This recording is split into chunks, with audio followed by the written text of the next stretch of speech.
Hi అండి. బీరకాయ meal maker gravy curry చేసుకుందాము. రైస్ అయినా చపాతీలోకైనా బాగుంటుంది. బీరకాయలు కిలో తీసుకుంటే హాఫ్ కిలో కర్రీ అనేది అవుద్ది. వాటర్ ఎక్కువగా ఉండే వల్ల మనకి కూర అనేది తక్కువగా వస్తుంది.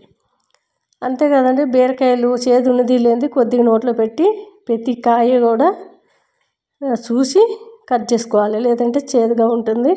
పిల్లలు తినరు కదా, అందుకని షుగర్ ఉండే వాళ్ళు అయితే అలా వండుకుంటే వాళ్ళకి ఇంకా మంచిది ఆరోగ్యానికి. స్టవ్ పైన ఏదైనా ఒక గిన్నె పెట్టుకొని కొద్దిగా కొబ్బరి నూనె, ఆవాలు, జీలకర్ర, ఎండుమిర్చి, పచ్చిమిర్చి వేసుకొని కొద్దిగా పసుపు వేసి తరిగి పెట్టుకున్న బీరకాయ ముక్కలన్నీ కూడా వేసుకొని బాగా కలిపేసుకొని కొద్దిగా రాళ్ళు ఉప్పు వేసుకున్నాను.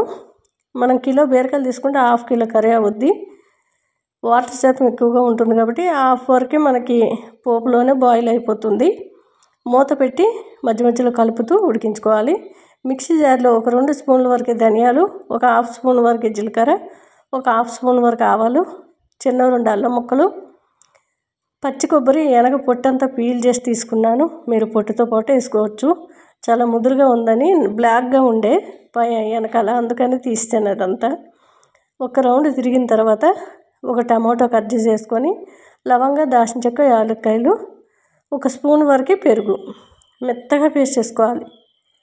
చాలా టేస్ట్గా ఉంటుంది. బీరకాయ కానీ సొరకాయ కానీ మనకి చప్పదనం ఎక్కువగా ఉంటుంది. వాటర్ ఉండే ప్రతి కూరగాయ కూడా చప్పగా అనిపిస్తుంది. ఇలా కొబ్బరి కానీ నువ్వులు కానీ వేస్తే ఆ కర్రీ మరింత టేస్ట్గా ఉంటుంది. మనకు కూడా ఆరోగ్యానికి చాలా మంచిది. మీల్ మేకర్ వేడి నీళ్ళలో తీసి గట్టిగా పిండేసి వేసుకోవాలి. ఇలా రుబ్బుకున్న కొబ్బరి అంతా కూడా వేసేసుకొని బాగా కలిపి కొంచెం మిక్సీ జార్ కడిగిన వాటర్ అయితే యాడ్ చేశాను. కొద్దిగా కారం పొడి వేసానండి, అంతే. మనకి ఆల్రెడీ జీలకర్ర, ధనియాలు రుబ్బేటప్పుడు వేసుకున్నాం కాబట్టి ఇంకెటువంటి మసాలా అవసరం లేదు. చలికాలం వస్తే చాలు డ్రై స్కిన్ వాళ్ళకి చాలా ప్రాబ్లం అండి.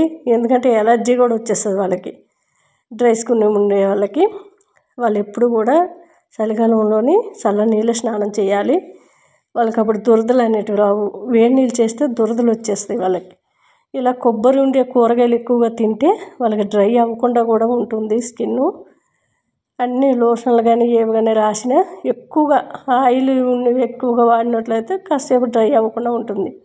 లేదు అనుకుంటే మన కొబ్బరి నూనె కూడా ఒంటికి అప్లై చేసుకోవచ్చు.